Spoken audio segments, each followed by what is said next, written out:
Hello students, today we will start a new chapter of class 11 physics, that is motion in straight line. So students, motion क्या होता है? Motion का मतलब होता है कोई भी ऑब्जेक्ट जब टाइम के रिस्पेक्ट में एक जगह से दूसरी जगह तक जाता है या टाइम के साथ साथ अपनी पोजीशन को चेंज करता है, तो हम लोग कहते हैं कि जो ऑब्जेक्ट है वो आपका मोशन की स्टेट में है, मतलब कि गति की अवस्था में है. सो हम लोग समझते हैं कि मान लेते हैं कोई ऑब्जेक्ट अगर हमारा किसी टाइम t1 पर इसकी पोजीशन है a और किसी टाइम t2 पर इसकी पोजीशन हो गई b, मतलब कि t1 से t2 के बीच का जो टाइम है डेल्टा t, इस टाइम इंटरवल में जो ऑब्जेक्ट है आपका वो a से इसकी पोजीशन चेंज हो गई, कहाँ पर हो गई b पर, मतलब कि डेल्टा t टाइम में ऑब्जेक्ट a से b तक मूव किया. सो स्टूडेंट्स, इसी को हम लोग कहते हैं मोशन. मोशन सिंपली क्या होता है? Change in position with respect to time. So हम लोग लिख सकते हैं चेंज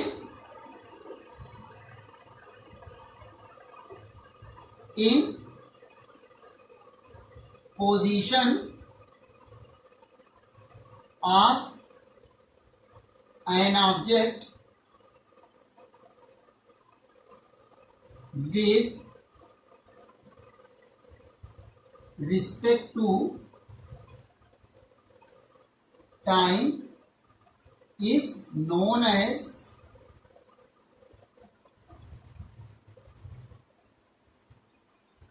motion. किसी भी ऑब्जेक्ट की समय के साथ अवस्था में जो परिवर्तन होता है उसे हम लोग कहते हैं गति. So what is position?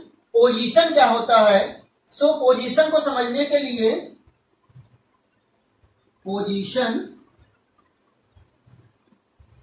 कोई भी अगर ऑब्जेक्ट है हमारा, तो ऑब्जेक्ट की पोजीशन बताने के लिए हम लोगों को एक रेफरेंस पॉइंट चाहिए होता है कि हम लोग किस जगह से उसकी पोजीशन बता रहे हैं. मान लेते हैं हम लोगों की इस तरह से कई एक टेबल पड़ी हैं, अगर मान लेते हैं इस पर ए, या ये फर्स्ट टेबल हो गई मान लिया हम लोग की, और यहां पर ये सेकंड टेबल हो गई, ये थर्ड टेबल हो गई, ये फोर्थ टेबल हो गई, ये फिफ्थ हो गई.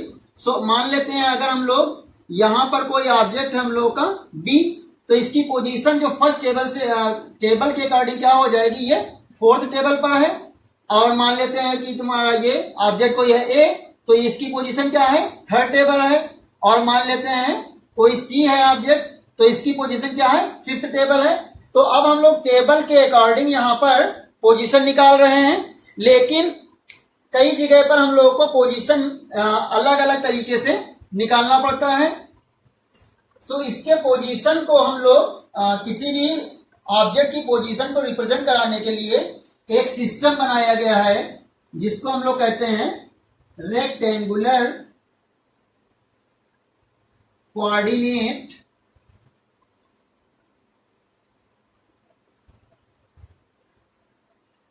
सिस्टम. किसी भी ऑब्जेक्ट की पोजीशन हम लोग रेक्टेंगुलर कोऑर्डिनेट सिस्टम की सहायता से एक्सप्लेन कर सकते हैं. तो इसमें क्या होता है, in this system 3 axis are mutually perpendicular. 3 axis होती हैं जो एक दूसरे के परस्पर लंबवत होती हैं, और इस पर जो कोई पॉइंट अगर हम लोग ले लें, मान लेते हैं कि किसी भी 3,0 ये हम लोग का एक पॉइंट है, और इन तीनों का जो एक्सिस का पॉइंट ऑफ इंटरसेक्शन होता है ओ, इसको हम लोग कहते हैं रेफरेंस पॉइंट. इसको हम लोग बोलते हैं रेफरेंस पॉइंट. तो जितनी भी डिस्टेंस मेजर करी जाएंगी वो सब कहां से मेजर करी जाएंगी, ओ से. हम लोग जो पोजीशन बताएंगे वो ओ के रिस्पेक्ट में बताएंगे. सो मान लेते हैं कोई ऑब्जेक्ट है और उसका कोऑर्डिनेट है 3,0. सो इसकी पोजीशन जो होगी वो इस समय क्या हो जाएगी, पोजीशन ऑफ ऑब्जेक्ट क्या हो जाएगी, 3,0. सो इस सिस्टम पर जो कोऑर्डिनेट होते हैं, किसी भी ऑब्जेक्ट के इस सिस्टम पर जो कोऑर्डिनेट्स होंगे वो उसकी पोजीशन को रिप्रेजेंट करेंगे. सो हम लोग यहां पर लिख सकते हैं coordinate of any object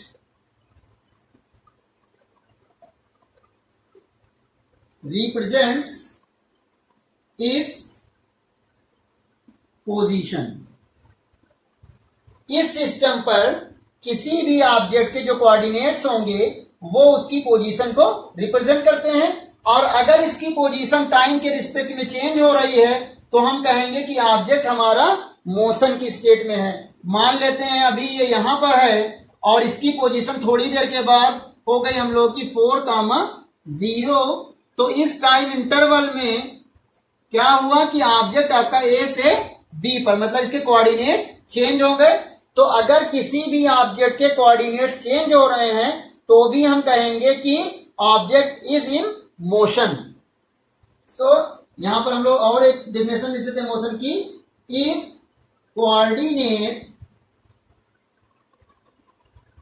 coordinates of an object change with time, then object is said to be in motion। यदि किसी निकाय के निर्देशांक समय के साथ परिवर्तित हो रहे हैं तो हम उस निकाय को गति की अवस्था में कहेंगे। अब हम लोग देखते हैं कि अगर किसी ऑब्जेक्ट के कोऑर्डिनेट को रिप्रेजेंट करने के लिए केवल एक एक्सिस की रिक्वायरमेंट होती है, एक एक्सिस की जरूरत पड़ती है, तो उस टाइप के मोशन को हम लोग कहते हैं motion in one dimension. If only one axis is required to represent the coordinate of an object, then motion is known as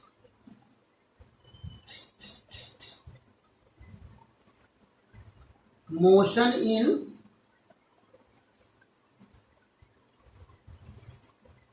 one dimension. अगर कोऑर्डिनेट के लिए हम केवल एक एक्सिस एक्स या वाई या जेड का यूज करें, किसी तीनों एक्सिस में से किसी एक एक्सिस के अगर हम लोग कोऑर्डिनेट्स को रिप्रेजेंट कर दें तो इस टाइप का जो मोशन होता है इसको हम लोग कहते हैं मोशन इन वन डायमेंशन। जैसे यहां पर ए से बी की ओर जा रहे हैं तो केवल एक्स एक्सिस पर ही आपका ऑब्जेक्ट मूव कर रहा है, तो इस टाइप के हम लोग मोशन को क्या कहते हैं motion in one dimension.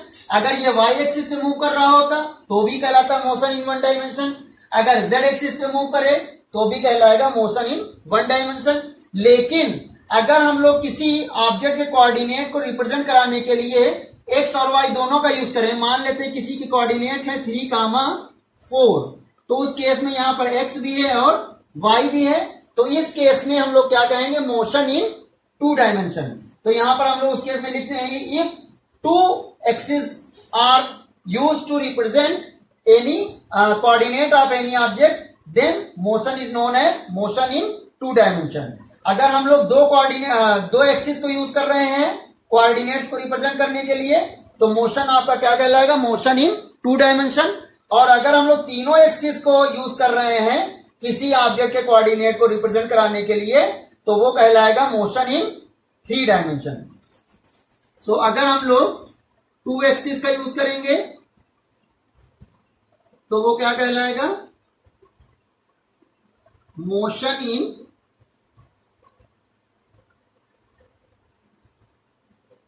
To dimension. और अगर कोऑर्डिनेट को रिप्रेजेंट कराने के लिए हम लोगों को तीनों एक्सिस का यूज करते हैं तो उस केस में क्या कहलाएगा मोशन इन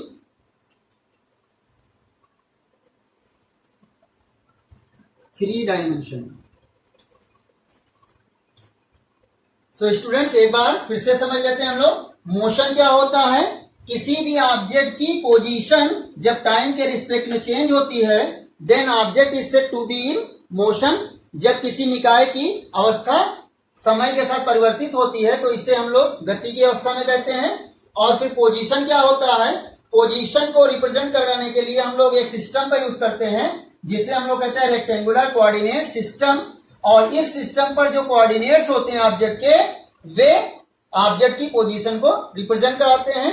और जब कोऑर्डिनेट टाइम के साथ चेंज होते हैं तो भी ऑब्जेक्ट हमारा क्या कहलाता है, मोशन की स्टेट में। और अगर कोऑर्डिनेट को रिप्रेजेंट कराने के लिए हम लोग केवल एक एक्सिस का यूज करें, if we use only one axis to represent the coordinates, then motion is said to be motion in one dimension. और अगर टू एक्सिस का यूज करें तो मोशन इन टू डायमेंशन। और अगर तीनों एक्सिस का यूज करें तो कहलाएगा आपका motion motion in three dimension. So please आप लोग इतना नोट करें। Now students we will discuss about distance and displacement. Distance और डिस्प्लेसमेंट को हम लोग एक साथ समझेंगे ताकि हम इन दोनों का डिफरेंस भी साथ साथ समझ सकें। सो डिस्टेंस क्या होते हैं, मान लिया कोई ऑब्जेक्ट आपका किसी पोजीशन ए पर है, उसके बाद कुछ टाइम के बाद ये पोजीशन इसकी बी है और कुछ टाइम के बाद इसकी पोजीशन हो गई सी। सो मान लेते हैं ए से बी के बीच जो आपका है ये 3 यूनिट, मान लेते हैं ए से बी के बीच जो यूनिट 3 किलोमीटर, मीटर, सेंटीमीटर, कोई भी आपकी इसके बीच की डिस्टेंस है या कोऑर्डिनेट्स मान लेते हैं हम लोग रेफरेंस पॉइंट के हिसाब से, तो भी मान लेते हैं 3 यूनिट है। और ये मान लेते हैं बी से सी के बीच मान लेते हैं 4 यूनिट्स का डिस्टेंस है। तो ए और बी और सी, तो हमारा जो ऑब्जेक्ट है ए से बी तक मूव किया और बी से सी तक मूव किया, तो हमारा पाथ कितना हो गया, ए बी सी। तो इस पाथ की लेंथ कितनी हो गई, लेंथ ऑफ पाथ 3 + 4 मतलब के 7 यूनिट। सो यहां पर जो डिस्टेंस हो गई वो कितनी हो गई, distance covered by the object 7 unit. So distance क्या होती है, जो आपका पाथ होता है उसकी length, actual length of the path is known as distance. So distance की डिफिनेशन क्या हो जाएगी, actual length of the path covered by any object is known as distance। जो किसी भी निकाय के द्वारा तय किए गए मार्ग की लंबाई को हम लोग दूरी कहते हैं। अब हम लोग देखते हैं डिस्प्लेसमेंट क्या होता है। सो डिस्प्लेसमेंट क्या होता है, मान लेते हैं ये हमारा इनिशियल पॉइंट है ए और इसमें फाइनल जो आपकी पोजीशन है वो क्या है, सी। ऑब्जेक्ट की इनिशियल पोजीशन ए है और फाइनल पोजीशन सी है। तो डिस्प्लेसमेंट क्या होता है, इनिशियल पोजीशन और फाइनल पोजीशन के बीच की शॉर्टेस्ट डिस्टेंस, सबसे कम दूरी। सो यहां पर हम लोग ए से सी के बीच की अगर डिस्टेंस मेजर करेंगे तो आएगी लगभग 5 यूनिट। सो डिस्टेंस क्या होती है, जो आपका पाथ होता है उसकी लेंथ, ए से बी तक मेजर करेंगे फिर बी से सी तक। लेकिन हम लोग को अगर डिस्प्लेसमेंट मेजर करना है तो सीधे हम लोग इनिशियल पॉइंट और फाइनल पॉइंट के बीच की डिस्टेंस को मेजर करेंगे। सो डिस्प्लेसमेंट भी क्या होता है, एक प्रकार की डिस्टेंस है, लेकिन इनिशियल पोजीशन और फाइनल पोजीशन के बीच की शॉर्टेस्ट डिस्टेंस, कम से कम वाली जो डिस्टेंस होती है उसको हम लोग कहते हैं डिस्प्लेसमेंट। अब सो डिस्प्लेसमेंट क्या हो जाएगा, shortest distance.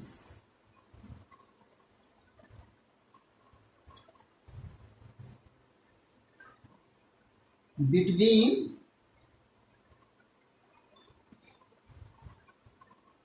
Initial and final position of an object is known as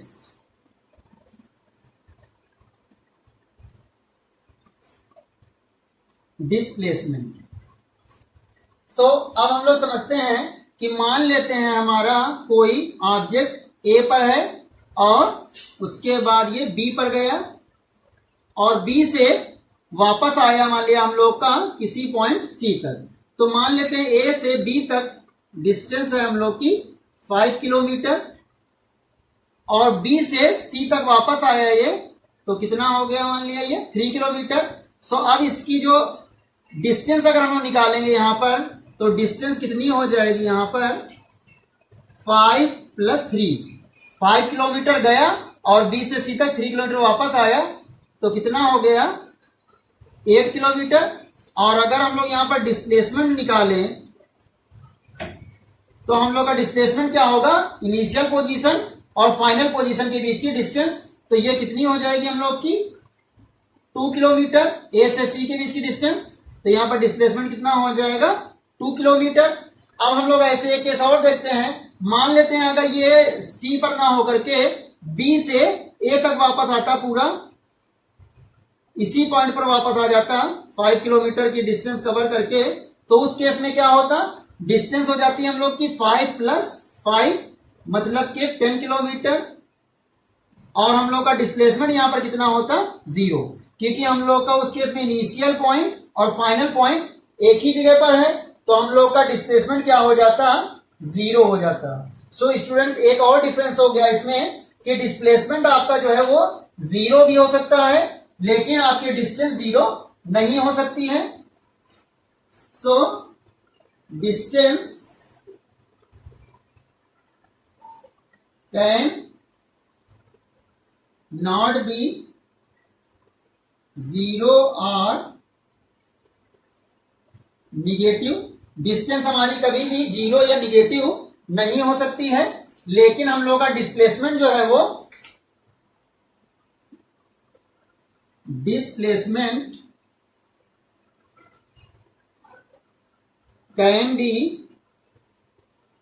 0 और निगेटिव। अब हम लोग थर्ड देखते हैं इसमें डिफरेंस क्या है कि डिस्टेंस जो है इट इज स्केलर क्वांटिटी, ये एक स्केलर क्वांटिटी होती है, मतलब इसको रिप्रेजेंट कराने के लिए हमें डायरेक्शन की रिक्वायरमेंट नहीं होती है। अगर आपसे कहा जाए कि 5 किलोमीटर आप डिस्टेंस कवर कीजिए तो आप डायरेक्शन का सिलेक्शन नहीं करेंगे, किसी भी डायरेक्शन में आप 5 किलोमीटर जा सकते हैं। लेकिन अगर आपसे डिस्प्लेसमेंट का केस होगा तो उसमें डायरेक्शन भी मायने आपकी रखती है। सो आपका डिस्प्लेसमेंट किस प्रकार की क्वांटिटी है, it is a vector quantity, ये वेक्टर क्वांटिटी होती है और इसका जो एसआई यूनिट होता है मीटर होता है और इसका एसआई यूनिट भी मीटर होता है। सो ये डिस्टेंस की डिफिनेशन है, ये डिस्प्लेसमेंट की डिफिनेशन, और इनके बीच का जो डिफरेंस है ये हो जाएगा, इसके 4 पॉइंट्स हैं 1 2 3, 3 इसके डिफरेंस हैं और यूनिट दोनों का सेम रहेगा। सो प्लीज आप लोग इतना नोट करें।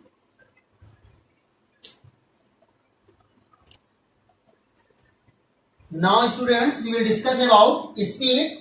सो स्टूडेंट स्पीड क्या होता है, स्पीड का जो फॉर्मूला होता है हम लोग का, स्पीड इज इक्वल टू होता है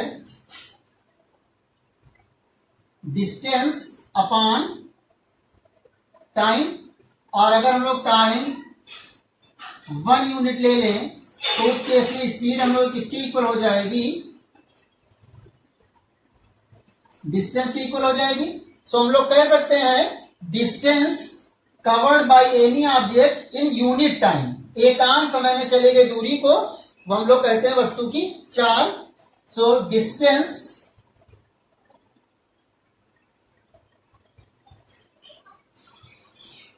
covered by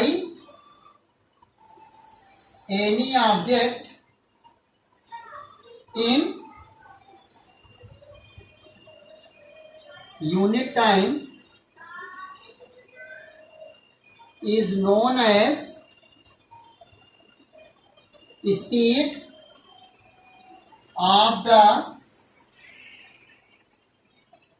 ऑब्जेक्ट, एकांक समय में चली गई दूरी को वस्तु का वेग चाल बोल देते हैं।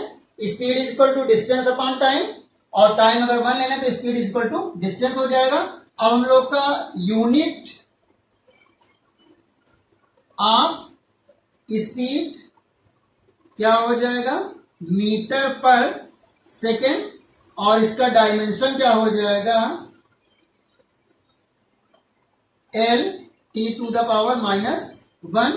और ये किस प्रकार की क्वांटिटी है, इट इज स्केलर क्वांटिटी।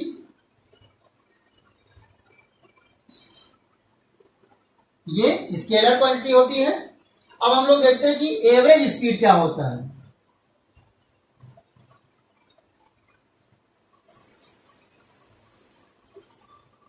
तो एवरेज स्पीड क्या होता है, एवरेज स्पीड एक प्रकार का रेशियो कह सकते हैं हम लोग, किसका, total distance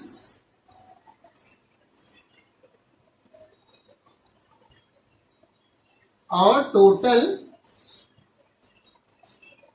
time, ratio of total distance and total time, या total distance to the total time is known as average speed. So मान लेते हैं कि आपकी स्पीड v1 मीटर पर सेकेंड है, कितने टाइम तक, t1 टाइम तक, और उसके बाद अगले t2 टाइम तक आपकी स्पीड रही v2 मीटर पर सेकेंड, और फिर अगले t3 टाइम तक आपकी स्पीड रही v3 मीटर पर सेकेंड। सिमिलरली मान लिया tn टाइम पर आपकी स्पीड है vn मीटर पर सेकेंड। तो यहां पर हम लोग एवरेज स्पीड कैसे निकालेंगे, तो पहले हम लोग निकालेंगे यहां पर distance, d1 is equal to क्या हो जाएगा, v1 t1। Similarly d2 is equal to क्या हो जाएगा हम लोग का, v2 t2, एंड d3 क्या हो जाएगा हम लोग का, v3 t3, और d4 क्या हो जाएगा,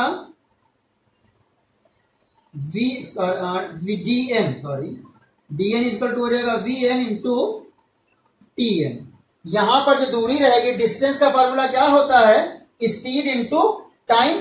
सो डिस्टेंस यहां पर d1 क्या हो जाएगा, v1 t1, d2 हो जाएगा v2 t2, और ऐसे ही आगे। तो हम लोग का यहाँ जो एवरेज रहेगा, v average, that will be क्या रहेगा, टोटल डिस्टेंस। टोटल डिस्टेंस का मतलब इनका सबका सम, v1 t1 plus v2 t2 plus v3 t3 dash dash dash vn tn, और अपान में क्या हो जाएगा हम लोग का, t1 plus t2 dash dash dash tn।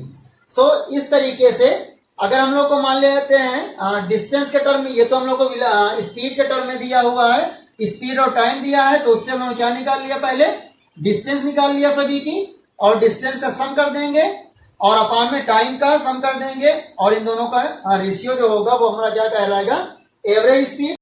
अगर हम लोगों का मान लेते हैं कि d1 डिस्टेंस कवर करते समय इसकी स्पीड थी v1, और नेक्स्ट d2 डिस्टेंस कवर करने में इसकी स्पीड थी v3, और नेक्स्ट d3 डिस्टेंस कवर करने में स्पीड थी v3। तो इस केस में हम लोग v एवरेज कैसे निकालते हैं, यहाँ पर हम निकालने के लिए क्या करेंगे, v एवरेज के लिए पहले हम लोग को टाइम की जरूरत पड़ेगी। सो यहाँ पर हम लोग का जो टाइम होगा, t1 इज इक्वल टू क्या हो जाएगा, d1 अपान v1। सिमिलरली यहाँ पर t2 इज इक्वल टू क्या हो जाएगा, d2 upon v2, and t3 is equal to क्या हो जाएगा हम लोग का, d3 अपान v3। तो यहाँ पर v एवरेज हम लोग कैसे निकालेंगे, ऊपर हो जाएगा हम लोग का डिस्टेंस का सम d1 plus d2 plus d3, और नीचे हो जाएगा हम लोग का d1 अपान v1 plus d2 upon v2 plus d3 अपान v3। सो स्टूडेंट्स यहाँ पर हम लोग पहले टाइम निकालेंगे, तो एवरेज स्पीड निकालने क्या करेंगे, ऊपर डिस्टेंस का सम और नीचे टाइम का सम। तो सिंपल सी बात है कि हम लोग को एवरेज निकालने के लिए किसी भी टर्म में दिया हो ऊपर हम लोगों को लिखनी है टोटल डिस्टेंस और नीचे लिखना है हम लोगों को टोटल टाइम। ये हम लोग इस तरीके से इन दोनों का रेशियो निकाल के क्या निकाल लेंगे, एवरेज स्पीड, औसत चाल। सो प्लीज आप लोग इतना नोट करें। Now students will discuss about velocity. So students what is velocity? Velocity क्या होती है? Velocity is equal to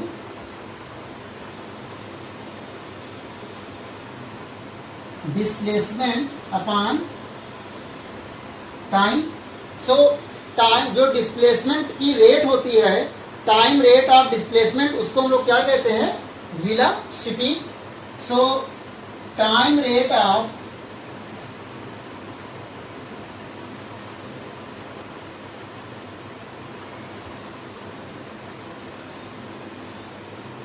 displacement is known as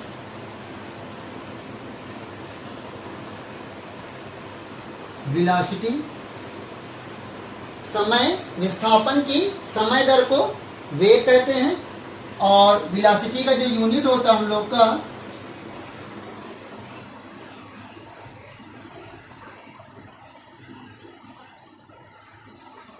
that is also metre पर सेकेंड। जो यूनिट स्पीड का होता है वही यूनिट वेलोसिटी का होता है, लेकिन वेलोसिटी क्या होती है, it is a vector quantity.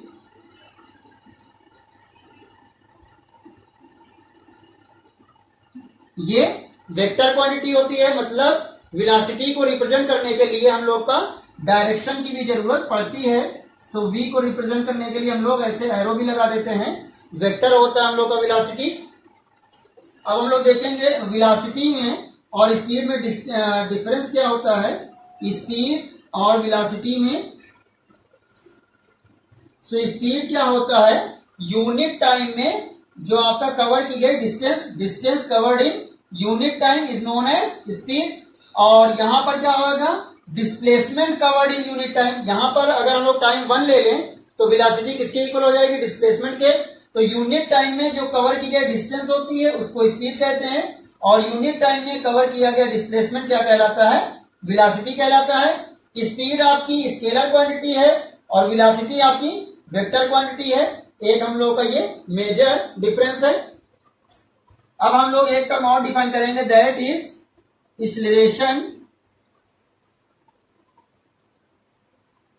So what is acceleration? क्या होता है, एक्सीलरेशन का मतलब होता है, ऐसे मान लिया आपका किसी टाइम t1 पर वेलोसिटी है आपकी v1 मीटर पर सेकेंड, उसके बाद किसी टाइम t2 पर मान लेते हैं किसी ऑब्जेक्ट की जो वेलोसिटी है वो हो गई v2 मीटर पर second.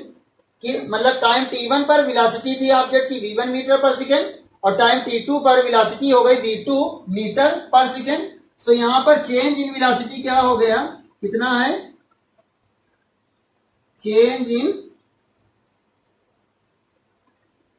Velocity is equal to क्या हो जाएगा, v2 माइनस v1। और चेंज टाइम इंटरवल यहां पर कितना हो जाएगा हम लोग का, टाइम इंटरवल हो जाएगा हम लोग का t2 माइनस t1। सो जो एक्सीलरेशन होता है, एक्सीलरेशन होता है चेंज इन वेलोसिटी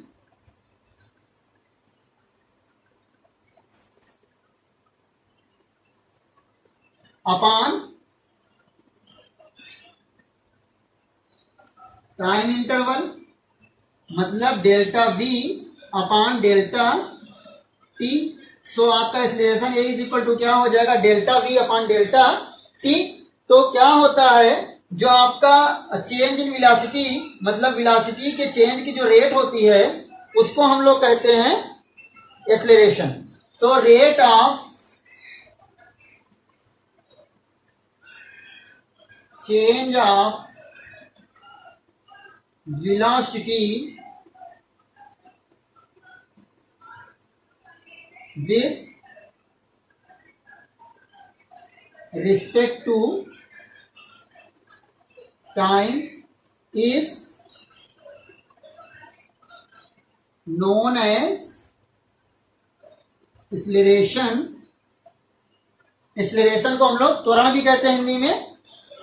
किसी निकाय की वेग परिवर्तन की दर को त्वरण कहते हैं। Rate of change of velocity with respect to time is known as acceleration of the object. So acceleration क्या होता है, a is equal to delta V upon delta T. अब हम लोग का जो यूनिट हो जाएगा, यूनिट ऑफ एक्सीलरेशन, मतलब a का यूनिट क्या हो जाएगा, v के लिए क्या होता है मीटर पर सेकेंड, और एक टी और है तो क्या हो जाएगा मीटर पर सेकेंड स्क्वायर।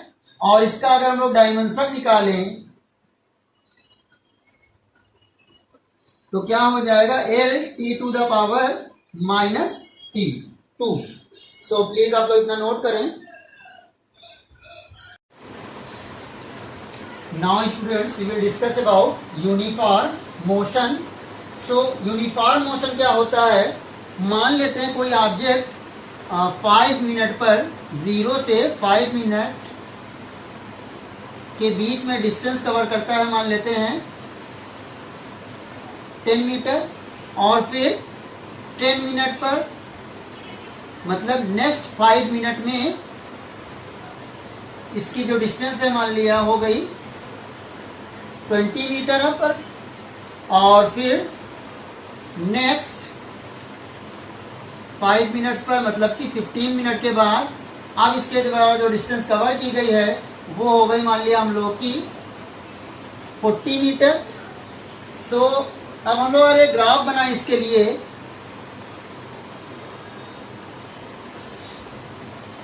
ये आपका हो गया टाइम और ये हो गया आपका डिस्टेंस के लिए। सो 5 मिनट्स पर डिस्टेंस कितनी है हम लोग की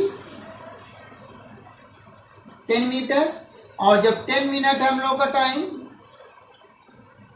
उस समय टोटल डिस्टेंस कितनी कवर हुई 20 मीटर, और जब 15 मिनट है तो उस समय कितनी डिस्टेंस कवर हुई, यहां पर हम लोग कर लेते हैं 30 मीटर। सो 0 से 5 के बीच मतलब 5 मिनट के टाइम इंटरवल में कितनी डिस्टेंस कवर हुई 5 मीटर की।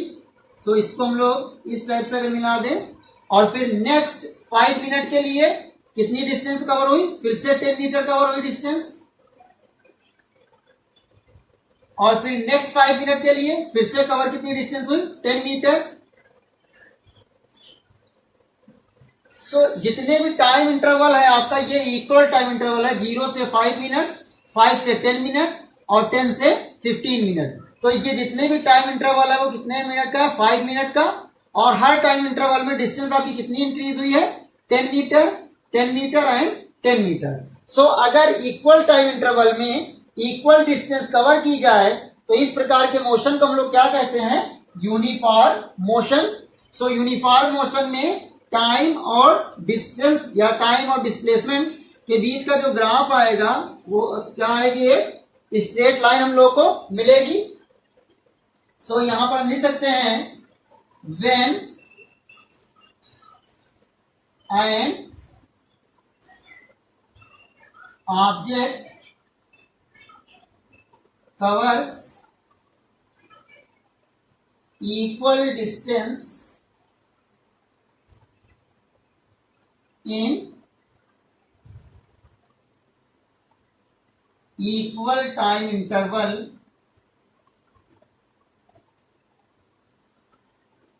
then its motion is known as uniform motion. अगर कोई निकाय समान समांतराल में समान दूरी तय करे तो उसकी गति को हम लोग कहते हैं uniform motion. When an object covers equal distance in equal time interval then its motion is known as uniform motion. तो इस प्रकार के मोशन को हम लोग क्या कहते हैं यूनिफॉर्म मोशन। अब हम लोग कोई अगर यूनिफॉर्मली एक्सीलरेटेड मोशन है कि मतलब उसका जो वेलोसिटी है वो इक्वल टाइम इंटरवल में इक्वली इंक्रीज हो, तो उसके लिए हम लोग काइनेमेटिक इक्वेशन कैसे निकालते हैं। सो इसके लिए हम लोग एक ग्राफ बनाते हैं।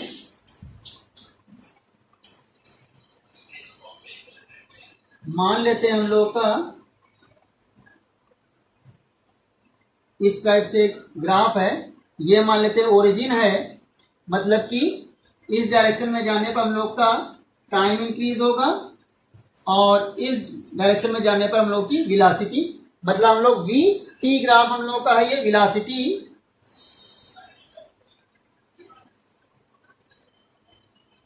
टाइम ग्राफ, वेलोसिटी और टाइम में हम लोग एक ग्राफ यहां पर ड्रा करेंगे जिसमें क्या है यूनिफॉर्मली एक्सेलरेटेड, मतलब कि जो वेलोसिटी बढ़ेगी वो टाइम के रिस्पेक्ट में यूनिफॉर्म रूप में बढ़ेगी। जैसे मान लेते हैं कि यहाँ पर किसी टाइम, यहाँ पर टाइम हम लोग का 0 है, उस समय इसकी वेलोसिटी मान लेते हैं u है। अब इसकी वेलोसिटी टाइम के रिस्पेक्ट में यूनिफॉर्मली इंक्रीज होगी। सो हम लोग को यहाँ पर क्या ऑब्टेंड होगा, एक स्ट्रेट लाइन। तो मान लेते हैं जब टाइम हो गया हम लोग का, कोई भी पर्टिकुलर टाइम ले लेते हैं, मान लिया यहाँ पर t है, उस समय इसकी वेलोसिटी कितनी हो गई, मान लेते हैं v हो गई बढ़ के। सो यहाँ पर हम लोग एक ऐसे एक स्ट्रेट लाइन, मतलब कि इस टाइम पर टाइम t बराबर 0 पर वेलोसिटी क्या थी, u थी, और जब टाइम आपका t हो गया तो उस केस में वेलोसिटी कितनी हो गई, v हो गई। सो अगर हम लोग इसको ऐसे मिला दें और ये पॉइंट हो गया हम लोग का O और ये पॉइंट हम लोग मान ले A और ये पॉइंट मान ले हम लोग B और ये पॉइंट मान ले C, तो ये डिस्टेंस जो है हम लोग की ये कितनी हो जाएगी, t के इक्वल t माइनस 0, और ये जो डिस्टेंस हम लोग की इक्वल किसके हो जाएगी, v माइनस u। इधर भी समझ लेते हैं, 0 समय पे वेलोसिटी कितनी थी, u थी, मतलब कि ये हम लोग की जो डिस्टेंस है ये कितनी हो जाएगी u, और ये पूरी हम लोग की जो डिस्टेंस हो जाएगी यहां से यहां तक कितनी हो जाएगी हम लोग की v। t टाइम पे वेलोसिटी कितनी हो गई है, v हो गई है। सो ये डिस्टेंस हम लोग की जो बचेगी bc कितनी हो जाएगी, v माइनस u। कि कोई अगर कोई मान लेते हैं हमारा ऑब्जेक्ट है, टाइम t बराबर 0 पर इसकी वेलोसिटी कितनी है, u। सो यहां पर हम लोग लिख सकते हैं इनिशियल वेलोसिटी कितनी है, u, कब, at t is equal to 0, और जो हम लोग की फाइनल वेलोसिटी है वो क्या है, v at t is equal to t time पर जो वेलोसिटी हम लोग की कितनी हो गई है, v हो गई है। सो हम लोग का जो ये है हम लोग की लाइन AB लाइन हम लोगों का क्या है, ये स्लोप है हम लोगों का किसका, VT ग्राफ का, और जो VT ग्राफ का स्लोप होता है उसको हम लोग बोलते हैं एक्सेलरेशन।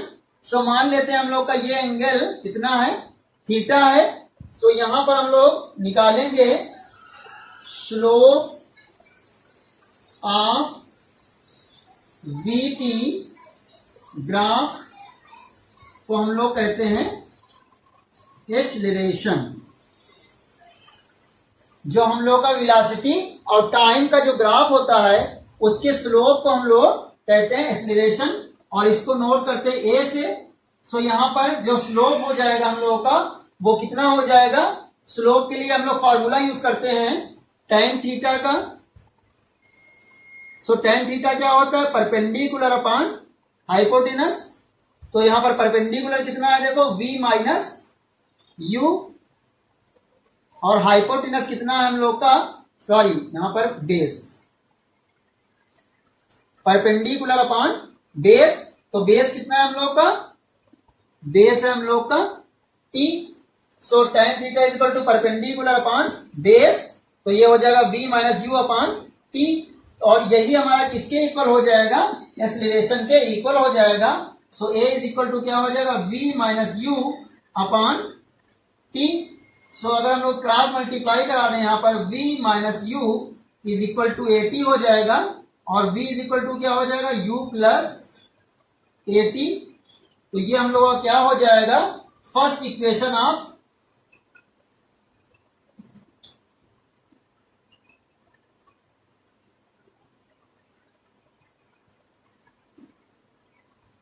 ऑफ मोशन, गति का पहला समीकरण। सो फिर से एक बार समझ लेते हैं, ये हम लोग का v t ग्राफ है। जिस समय टाइम 0 है उस समय वेलोसिटी कितनी है u, और जिस समय टाइम बढ़कर हो गया है t उस समय वेलोसिटी कितनी है v। सो ये आपका जो रहेगा ac जो डिस्टेंस है वो टाइम को रिप्रेजेंट करती है, कितना टाइम इंटरवल है ये t का, और ये वेलोसिटी चेंज इन वेलोसिटी है आपका bc, कितना है v माइनस u। सो ये हम लोग का क्या है, vt ग्राफ का स्लोप है, और जो vt ग्राफ का स्लोप होता है उसको हम लोग क्या कहते हैं, एक्सीलरेशन। और स्लोप हम लोग कैसे निकालते हैं, tan theta is equal to perpendicular upon base. So perpendicular इसमें क्या है v माइनस यू, और बेस कितना है t। So a is equal to क्या हो जाएगा v minus you upon t, v minus you is equal to a t। So v बराबर क्या हो जाएगा u plus a t। So please आप लोग इतना नोट करें।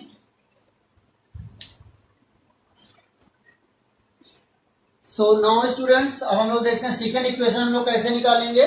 सो जो एरिया होता है अंडर वीटी का, वीटी ग्राफ के जो अंडर का एरिया होता है ये आपका, ये किसके इक्वल हो जाता है, डिस्प्लेसमेंट के। सो यहां पर हम लिख देंगे एरिया अंडर वीटी ग्राफ किसके इक्वल होता है, ये डिस्प्लेसमेंट के। तो यहां पर जो एरिया रहेगा वो किसके इक्वल हो जाएगा, डिस्प्लेसमेंट के। तो मान लेते हैं डिस्प्लेसमेंट हम लोग का x, और यहां पर जो एरिया है, एरिया में दो चीजें, एक तो हो गया आपका ट्राइंगल और एक हो गया रेक्टेंगल। सो इसको हम लोग दो तरीके से लिख लेंगे, एक area of triangle A B C plus area rectangle किसका, ए सी, और इसको मान लेते हैं डी, और ये ओ है हम लोग का। तो ये हो जाएगा ए सी डी ओ। और यहां पर हम लोग ऊपर एक चीज और लिख सकते हैं, पूरा एरिया अगर लिखना चाहें तो पूरा एरिया क्या हो जाएगा हम लोग का, A B D O A.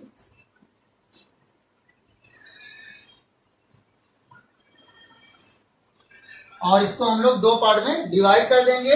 So area of triangle ABC क्या होता है, ट्राइंगल का एरिया होता है 1/2 बेस इंटू हाइट। सो इस ट्राइंगल में जो बेस होगा आपका कितना हो जाएगा t, और हाइट कितनी हो जाएगी v माइनस यू। सो यहां पर क्या हो जाएगा हम लोग का v माइनस यू और इंटू t, और प्लस जो हम लोग का ये रेक्टेंगल है ए सी डी ओ, इसका ये फॉर्मूला क्या होता है, लेंथ इंटू ब्रेथ। तो यहाँ पर लेंथ क्या हो जाएगी t, और ब्रेथ क्या हो जाएगी, ये डिस्टेंस, और ये डिस्टेंस कितनी है हम लोग की u। सो लेंथ t और ब्रेथ हो जाएगी हम लोग की u, तो ये हो जाएगा हम लोग का u इंटू t।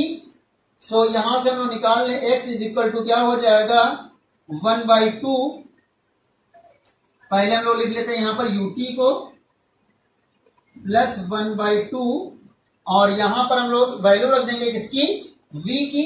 इस जगह पे हम लोग v की वैल्यू रख देते हैं, तो क्या हो जाएगा u प्लस एटी और माइनस u और इंटू t। तो क्या होगा, u से u कैंसिल हो जाएगा। सो x का फार्मूला क्या हो जाएगा, ut plus half eighty square, और ये हम लोग का हो जाएगा सेकेंड इक्वेशन।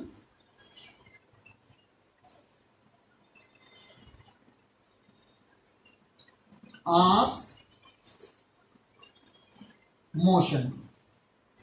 अब हम लोग यहां पर ये इक्वेशन मान लेते हैं हम लोग की इक्वेशन 2, और ये इक्वेशन मान लेते हैं हम लोग 3 है। सो यहां पर हम लोग देखते हैं कि फ्रॉम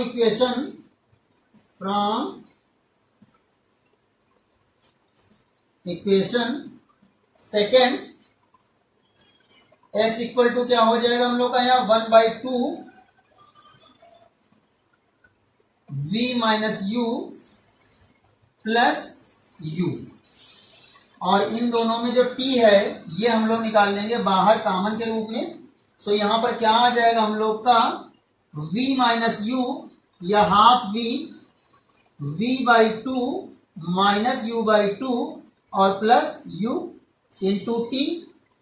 अब हम लोग क्या हो जाएगा x इक्वल टू, यहाँ पर देखो हम लोग का हो जाएगा v/2 और ये हम लोग का प्लस का u है, तो ये हो जाएगा हम लोगों का v/2 minus u/2 plus u, तो ये बचेगा हम लोग का v/2 plus u/2 into t. So x equal to क्या हो जाएगा हम लोग का v plus u/2 into T.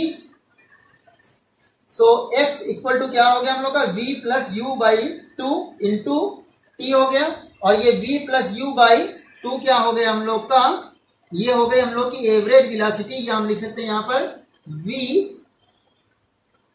Average into t. सो ये हम लोग का हो गया फार्मूला किसका, डिस्प्लेसमेंट का। एक और फार्मूला हो गया x equal to v average into t. अब हम लोग यहां से क्या करें, x equal to v plus u/2 और t की वैल्यू हम लोग निकाल लेंगे यहां से फ्रॉम इक्वेशन फर्स्ट, या फिर पहले हम लोग वैल्यू निकाल लेते हैं यहां पर फ्रॉम इक्वेशन फर्स्ट। यहां से t की वैल्यू कैसे निकालेंगे हम लोग, v बराबर क्या है हम लोग का u प्लस ए टी, तो ये क्या हो जाएगा v minus you is equal to a t. So यहाँ पर क्या हो जाएगा v minus you upon a is equal to t. तो ये t की वैल्यू हम लोग कहाँ पुट कर देंगे, इसमें पुट कर देंगे। सो ये हम लोग रफ कर देते हैं। सो यहाँ पर क्या हो जाएगा x इक्वल टू है हम लोग का v एवरेज इंटू टी, और v एवरेज की वैल्यू क्या है v प्लस u/2, और t की वैल्यू हम लोग की क्या है v minus u/2 sorry by a, और इंटू में सॉरी, तो ये हो जाएगा x इक्वल टू हम लोग का v square minus u square upon 2a। सो अगर हम लोग इसका क्रॉस मल्टीप्लाई करा दे तो क्या हो जाएगा v square minus u square is equal to 2ax। So क्या हो जाएगा v square is equal to u square plus 2ax, और ये हम लोग की क्या आ जाएगी थर्ड इक्वेशन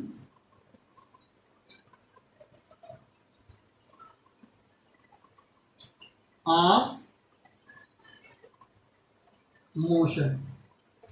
सो एक बार फिर से समझ लेते हैं, हम लोग का जो एरिया होगा अंडर वीटी कर्व उसको हम लोग क्या बोलते हैं, डिस्प्लेसमेंट के, और जो हम लोग का एरिया है वो टोटल कितना है ए बी डी ओ ए, और इसको हम लोग दो पार्ट में डिवाइड कर लेंगे। एक तो ट्राइंगल ए बी सी, छोटा सा डायग्राम यहाँ पर बना लेते हैं, इस टाइप से था हम लोग का ए बी सी, और यहाँ पर हम लोग लेंगे डी, और ये हो जाएगा ओ। सो ट्राइंगल हम लोग का क्या हो गया ए बी सी, और area of rectangle A C D O. तो ट्राइंगल के एरिया का फॉर्मूला क्या था 1/2 बेस इंटू हाइट। सो यहाँ पर जो बेस है ये कितना है टी, और हाइट हम लोग कितनी है v माइनस यू। सो यहाँ पर क्या हो जाएगा v minus u into T, और जो रेक्टेंगल का एरिया होगा वो कितना होगा लेंथ इंटू ब्रेथ। सो ये डिस्टेंस हम लोग कितनी है ये u है, तो लेंथ इंटू ब्रेथ कितना हो जाएगा ut के इक्वल। सो यहाँ पर क्या हो जाएगा ut को हम लोग पहले लिख लेंगे 1/2, v की जगह पे हम लोग वैल्यू रख देंगे इक्वेशन फर्स्ट से, यहाँ पर लिख भी सकते हैं फ्रॉम इक्वेशन फर्स्ट।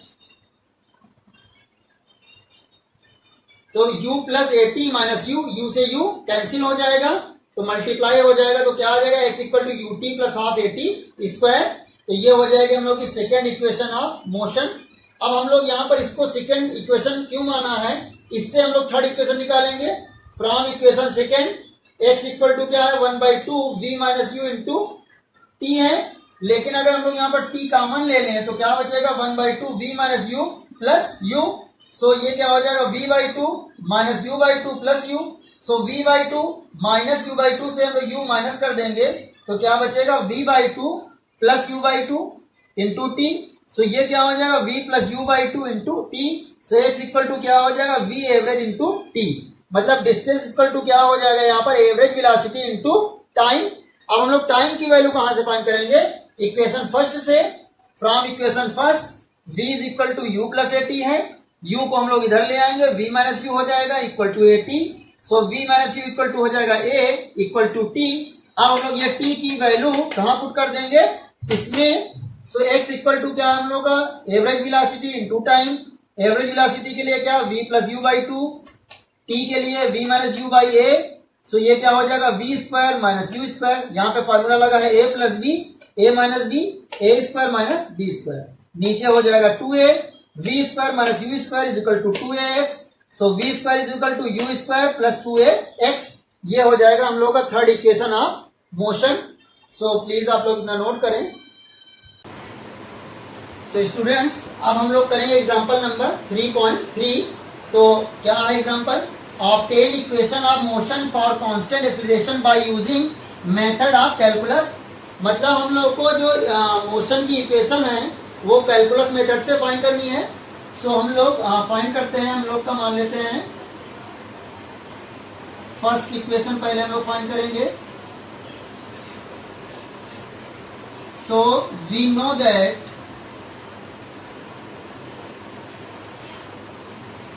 कि हम लोग का जो एक्सेलरेशन होता है a इज इक्वल टू क्या होता है delta v upon delta t, मतलब dv upon dt। Rate of change of velocity is known as acceleration. तो इसको हम लोग क्या करेंगे क्रॉस मल्टीप्लाई करा देंगे। तो dv इज इक्वल टू क्या हो जाएगा a इंटू dt। अब यहां पर हम लोग क्या करेंगे टेकिंग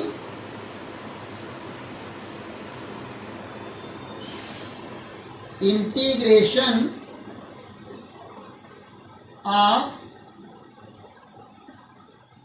बोथ साइड्स, दोनों साइड्स का हम लोग इंटीग्रेशन ले लेंगे। तो मान लेते हैं हम लोग इसका इंटीग्रेशन ले लेंगे dv और यहां पर हम लोग का a बाहर लेंगे और ये dt और इसकी जो लिमिट लेंगे इनिशियल वेलोसिटी u है और फाइनल वेलोसिटी v है और यहां पर इनिशियल टाइम 0 है और फाइनल टाइम कितना है t। सो यहाँ पर जब dv निकालेंगे तो इंटीग्रेशन का मैं एक फार्मूला बता रहा हूं। जैसे आपका dx है तो ये इक्वल टू हो जाता है x के, और इसी प्रकार मान लिया अगर dt होगा तो किसके इक्वल हो जाएगा t के। तो यहाँ पर भी क्या हो जाएगा ये dv है तो ये किसके इक्वल हो जाएगा v के, और इसकी जो लिमिट है हम लोगों की वो हम लोग लगा देंगे यहाँ पर v और u के फॉर्म में, और यहाँ पर भी a बाहर है तो dt का क्या हो जाएगा यहाँ पर t हो जाएगा और इसकी लिमिट कितनी है t और 0। सो अब हम लोग बारी बारी से इसमें लिमिट रखेंगे। एक बार v की जगह पे अपर लिमिट रखेंगे v माइनस फिर लोअर लिमिट u। यहाँ पर भी a एक बार अपर लिमिट रखी जाएगी, ये हो जाएगा t और माइनस 0। सो यहाँ पर क्या हो जाएगा v minus u is equal to क्या हो जाएगा at और v इज इक्वल टू क्या हो जाएगा u प्लस at। तो इस तरीके से हम लोग का फर्स्ट इक्वेशन आ जाएगा। अब हम लोग देखते हैं कि सेकंड इक्वेशन कैसे फाइंड करेंगे।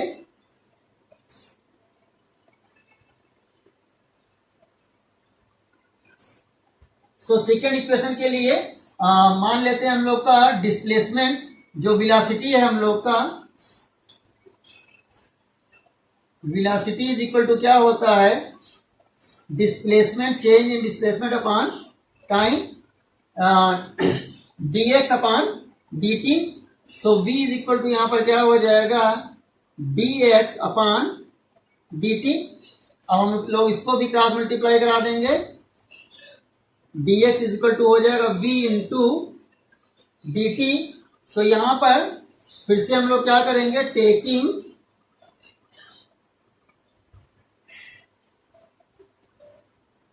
Integration of both sides. तो इंटीग्रेशन ले लेंगे dx, यहां पर इसकी लिमिट लिखेंगे 0 से x और यहां पर v का हम लोग फॉर्मूला लिख देंगे। v इज इक्वल टू होता है हम लोग का u प्लस at और ये हो जाएगा dt और इसका इंटीग्रेशन। तो यहां पर हो जाएगा हम लोग का dx 0 और x, यहां पर हो जाएगा u के साथ भी dt रहेगा u dt, इसका इंटीग्रेशन प्लस यहां पर हो जाएगा at और इसका भी हो जाएगा dt।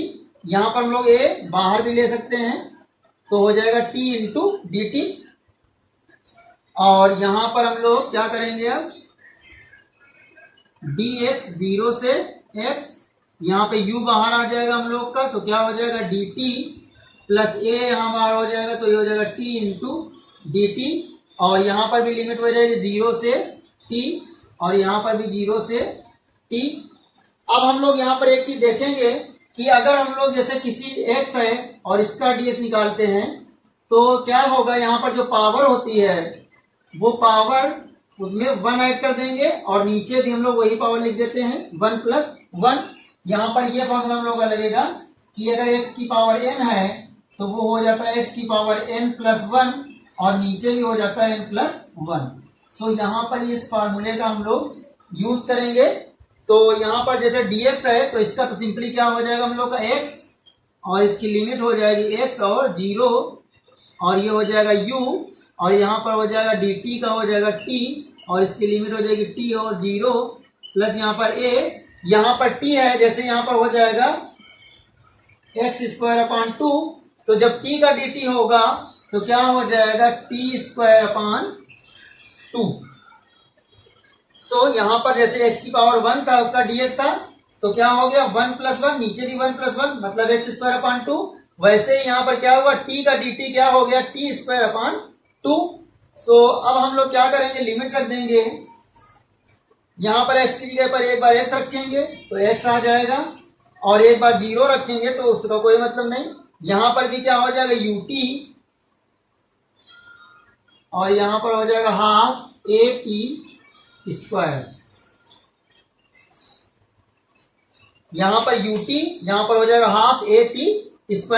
यहाँ पर भी हालांकि हम लोग ऐसे लिख सकते हैं a/2 हो जाएगा यहाँ पर, और इसका t², और इसकी लिमिट हो जाएगी t और 0। सो अब हम लोग लिमिट रखेंगे तो एक बार t और एक बार 0, तो 0 रखने का कोई फायदा नहीं, तो इसलिए डायरेक्टली हम लिखते हैं x equal to ut plus half at²। ये हो गई हम लोग क्या सेकेंड इक्वेशन। सो एक बार फिर से समझ लेते हैं। एक्सेलरेशन क्या होता है, rate of change of velocity मतलब delta v upon delta t। So dv upon dt हम लोग लेंगे एक स्मॉल इंटरवल ऑफ टाइम के लिए, एक छोटे से टाइम के लिए जो चेंज होगा वेलोसिटी में उसको हम लोग कहते हैं इंस्टेंटेनियस वेलोसिटी, तत्क्षणिक वेग। सो यहाँ पर आपका इंस्टेंटेनियस वेलोसिटी ली जाएगी delta dv upon dt। So dv is equal to क्या हो जाएगा a dt। अब हम इनका इंटीग्रेशन लेंगे तो क्या हो जाएगा dv का इंटीग्रेशन और dt का इंटीग्रेशन, और इनकी लिमिट क्या रहेगी u से v तक, और इसकी लिमिट रहेगी 0 से t तक।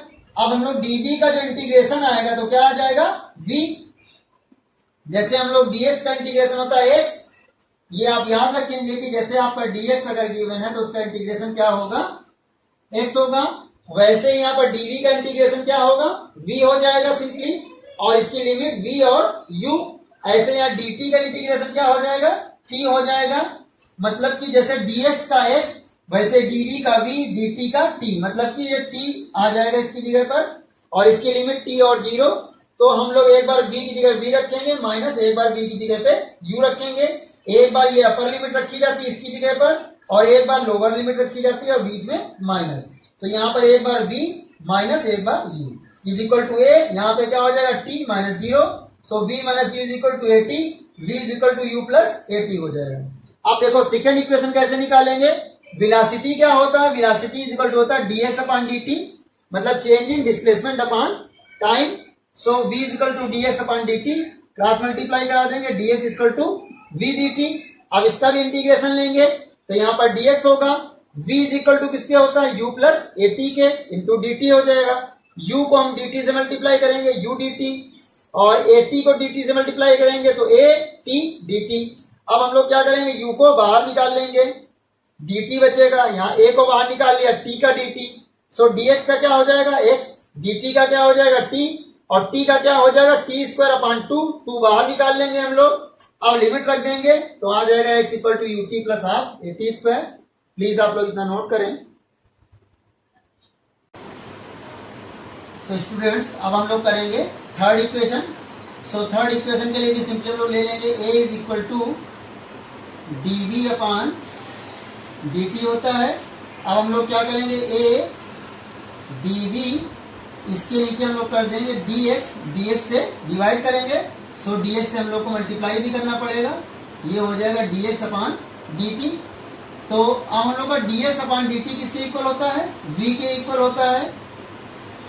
dx upon dt rate of change of displacement, so ये हो जाएगा हम लोग का v के इक्वल, और ये हो जाएगा हम लोग का dv इंटू dx। अब हम लोग अगर क्रॉस मल्टीप्लाई करा देंगे तो v is equal to v का हो जाएगा dv और a का हो जाएगा हम लोग का dx। अब हम लोग क्या करेंगे, फिर से इंटीग्रेशन लेंगे, taking integration of both side.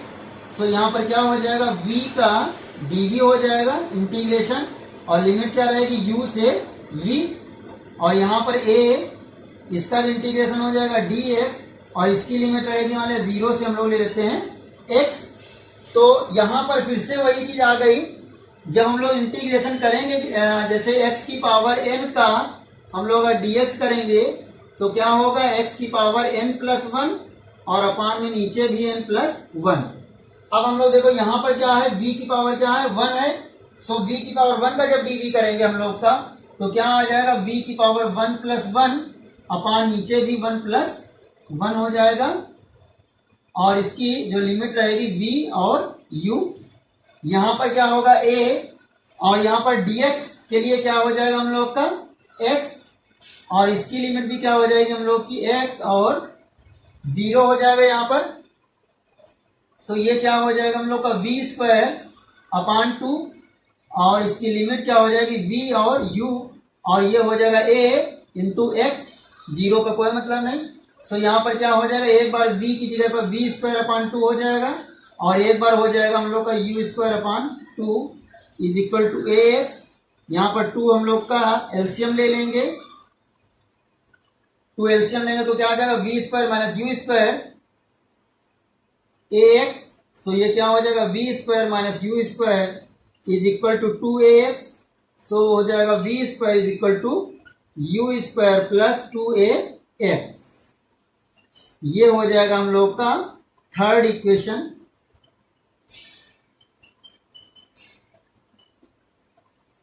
सो बहुत सिंपल है, फिर से समझ लेते हैं। a इज इक्वल टू क्या होता है, dv upon dt rate of change of velocity. अब हम लोग सिंपली dx से डिवाइड कर देंगे और dx से मल्टीप्लाई करा देंगे और dt को इसके नीचे लिख देंगे। तो ये क्या है आपका टाइम रेट ऑफ डिस्प्लेसमेंट, तो इसको क्या कहते हैं, वेलोसिटी। सो इसकी जगह पे हम लोग क्या लिख देंगे, वेलोसिटी, और बचेगा हम लोग का dv अपान dx। अब हम लोग क्रॉस मल्टीप्लाई कराएंगे तो v के साथ में dv आ जाएगा और a के साथ में dx आ जाएगा। अब इंटीग्रेशन ले लेंगे, v का dv और a dx, इसका इंटीग्रेशन। सो v की पावर 1 का dv होगा, क्या हो जाएगा, v 1 plus 1 1 plus 1 v square upon 2 हो जाएगा, और इसकी लिमिट v u, और यहाँ पर क्या हो जाएगा dx, जो आपका रहेगा dx इक्वल टू किसके हो जाएगा, x के। सो x की जगह पर x रखेंगे और 0 रखेंगे तो x आ जाएगा।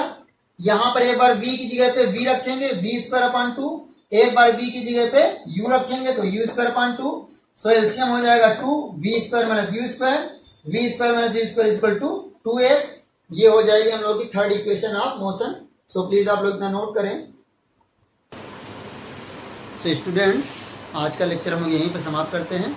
मिलते हैं नेक्स्ट वीडियो में, जिसमें हम लोग इस चैप्टर के न्यूमेरिकल्स करेंगे और कुछ और टॉपिक्स के बारे में डिस्कस करेंगे। सो प्लीज़ आप लोग नेक्स्ट वीडियो के अपडेट के लिए चैनल को सब्सक्राइब जरूर कर लें। तब तक के लिए बाय बाय, थैंक यू।